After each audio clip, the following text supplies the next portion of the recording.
We don't see it's Simon here. Welcome back to the Hermit's Cave. I hope everybody is having a great week. It's Friday, it's the end of the week. I broke up for the weekend and I thought I'd pop on and show this deck.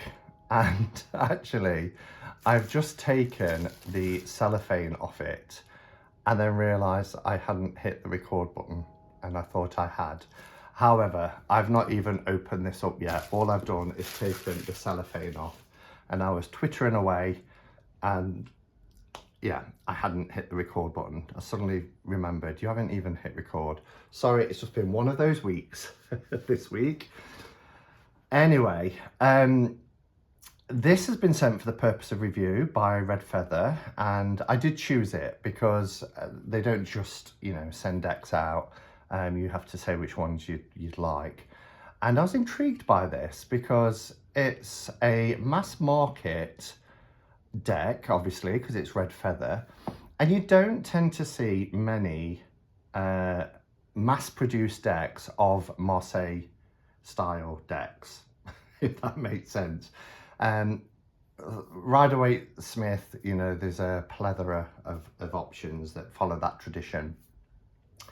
In the main, the Marseille style decks that I've got are independently produced, either by Fleur Noir or Artisan Tarot, or a whole kind of raft of independent tarot producers, tarot creators, I should say. So I was really intrigued, and what I liked about it was the vibrancy, and it looks really modern yet still keeping with tradition. Yeah, and I'm interested to see what the size of the cards are. I mean, they look like a standard size here, but the box is quite a wide shape. So here on the back, and I've not seen anybody's take on this. I mean, the creator of this deck, who is Bruno Denise, has got a video out, and that's the only one I can see, but it's not in English, so I struggle to follow. But it says, see the Marseille style tarot beautifully brought to life with the Grand Universal Tarot. This stunning deck of 78 cards provides a straightforward way to forecast fate for yourself and others, help reflect and explore new perspectives, and relieve stress. Quite interesting. Featuring rich illustrations, the strong symbols will engage and help the reader on the journey to understanding and self-discovery. The accompanying guidebook explains the empowering experience that tarot offers and features unique and revolutionary spreads from the author. And Bruno Denise has been practicing mediumship and clairvoyance since his teenage years, a respected tarot expert with more than 30 years experience. So it's a really nice sturdy box, which is quite typical of Red Feather. You can see it's really, really nice, strong box. This is the book that you get. So yeah, they are a traditional sized deck. So how many pages? 96 pages. It feels a bit thicker than 96 pages. But the paper is actually really, really thick. What year was this? Is it 2022, I'd imagine? Yeah, 2022. Editions Bruno Denise, 2022 for graphic design. Oops, excuse me. Tarot, an intuitive and instinctive alphabet. How to use the Grand Universal Tarot. And then, interesting, we've got titles like Hierophant. So it's kind of given it a more sort of modern take. It's still, I mean, it's following the system of Marseille by having justice in key 8 and strength in key 11. But yeah, it's interesting that we've got Hierophant rather than like a Pope card. I mean, they mean the same thing. The Fool is at the end. I'm hoping the Fool isn't numbered though, but we'll see. And then we've got part 2, the minor arcanas and their general meaning, aces to the kings. Part 3 is the generic and the substitute cards. Generic and the substitute cards, that'll be interesting. And then 4 is about reading, so that's your spreads and everything. So this might be a really interesting read. I'm interested in the substitute cards in section 3. I should have looked at what page section 3 starts. Here we go. Okay, so it's breaking it down. So like work, generic card is the Chariot. The substitute card, the Emperor, for its capacity for structure, and Hermit. Okay. To use the tarot correctly, it's essential to learn the meaning of the 22 major arcanas. Remembering 2 or 3 words for each card is a good way to start. I agree. The more you practice, the more your vocabulary will naturally grow, and it's important to know the cards that represent the major areas of a human being's life. A generic card is one that primarily represents an area of life. For example, the Chariot is the generic, therefore priority arcana of work. Other cards called substitution or replacement may replace the Chariot in the context of a work issue if it's not present in the draw. It is necessary to remember that generic arcanas are always stronger than their replacements. Okay. Making the cards speak. This will just be an interesting book just to sit down with. I mean, it's not going to take long. It's less than 100 pages. But it'll be nice to sit down with this deck and okay, it's quite interesting. Just have a read, you know, what Bruno's kind of, see it's saying 22, the Fool. Okay, and I know that's been done before. I thought I would compare it with something like the CBD Tarot, which is a Nicholas Conver done by Joachim Bendov. Just to kind of give an this kind tends to be like the most common. Probably get shot for saying that. See if I can find the Fool quickly as well. I can't remember. I don't use this deck very often. I bought it when I bought the book to use as a kind of study, but I've since gone on to like Dodal. Yeah, you see, so Lamat, the Fool here isn't numbered. You know, it's the Fool is without number, death is without name. So to number this 22, these are the backs, by the way, is, yeah, I'm not quite sure how I feel about that, but it's not the first deck I have. So cardstock is exactly the same, a little bit smaller, but we're talking, no, actually it's a little bit wider than like the CBD. Cardstock is nice. It's a nice cardstock. Oh, now it's quite different. So I saw this image and I thought, okay, so it's bright, it's colourful, you know, it's filled in the backgrounds. But then you look at an image like our High Priestess here, and that's quite different. So it has really modernised the Marseille style deck, but there's not, as I said, there's not a lot of information out there, and again, you just reading on the back, you're not quite sure unless you can see the images, and that's what I'm here to do. So I'm going to bring the camera down and we'll have a flip through of the cards, and then as always I'll come back at the end and share my thoughts.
Okay, so I really like it when I take a bit of a gamble on a deck and, you know, think, well, I'll bring it into my collection, have a look at it, and see what I feel. I think this is going to be a deck that divides opinions, because there are, you know, tarot purists who really like the art and the style of the more medieval decks, particularly with the wood block and, you know, the rawness of them and the kind of rudimentary paint and outside the lines and everything else. And this deck, you know, is very modern. I mean, it's still keeping the original art, but as you can see here, you know, it's beautiful. It's gorgeous. I love the scenery in the background, which you just don't get obviously in the traditional. You just get the image, but you know, backgrounds are added, the colors are vibrant, and the redrawn, really nice. One thing, I mean, there's two things that I love. This hermit, I think that's, and you get this kind of beautiful shadow even on the minors, which I'll come on to in a minute, on the pips. You get this kind of shading, which is really lovely. You know, and I think there will be people out there who perhaps have stayed away from Marseille style tarot decks because of the art style, whereas this, you know, it does feel, I mean, look at how beautiful that star card is.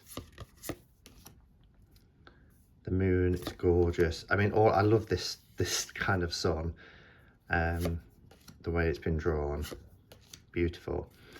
So there's two things really that I'm not keen on, and that is the fact that, as I said, the Fool is numbered. It's not the first time we've seen that. I love the rainbow colours. The rainbow colours feature quite a bit. I don't know if you noticed on the Death card, where am I? You know, even along the spine here, there's these rainbow colours as well, the chakra colours. So really like that. But, and it's more noticeable on some cards there is a huge copyright going down here. It actually says 2005 Grand Universal Tarot. So whether this is a reprint, maybe, or maybe it was done independently produced originally. But again, I can't find any videos when you search for Grand Universal Tarot other than the one by Bruno himself. And then I got to the minors and I saw this with this beautiful green background, and I thought, now this reminds me of the Fournier. Now I've got a really old 1982, oh actually look at that star card. It came with two little booklets. It was bought in an antique shop, and it's 1983, sorry, 1983 version with these backs. It is a lot smaller, because Fournier decks are. But interestingly, where was that? I think this one. Quite similar. Particularly with the colour of the stars. Look how we got the yellow on the red, but the yellow, blue, red. So maybe it's kind of took inspiration from the Fournier decks. Particularly when we get, here we go. I mean, it's different coloration, but you've got this green background. Now that's not the same all the way through, because when you get to the cups, let me show a few more cups together. They've got like this salmon pink background, whereas they are blue here, which is very in keeping with cups. So as you can see, it's not exactly the same. But it's a similar style. So I think this is probably where the inspiration has come from for that. But I mean, it is so rich. It is so colourful and bright. I mean, look at that, this fiery red. I know it's but again, some people see swords as fire because they've been forged in fire. I don't, just want to put that out there, but I know some people do. Again, we've got this shading. It starts off with a really deep yellow and it goes to a light yellow. 2005. So it must have been originally done in 2005 and then reproduced in 2022. I bet it's been picked up. Look, I just think it's really gorgeous. Really gorgeous. But I do think it will divide opinions because a lot of the majors, but they're beautiful. I mean, if you're gonna modernize a Marseille, then it needs to be done like this. Notice as well the astrological symbols on the cards. Yeah, really, really gorgeous. And on the majors, you don't see so much the copyright, but you do when it gets to the minors.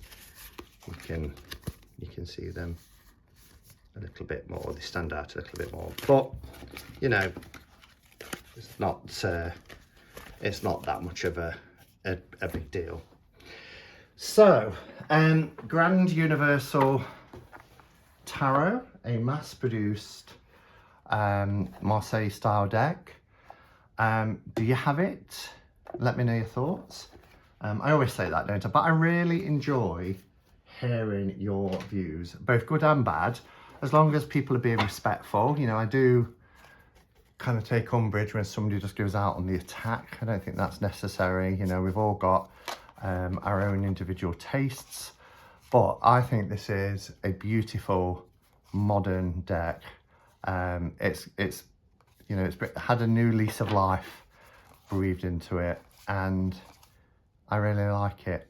I love the rainbow colours on the fall and on the, I'm going to have a look at that death card a little bit closer again. Yeah, really, really interesting.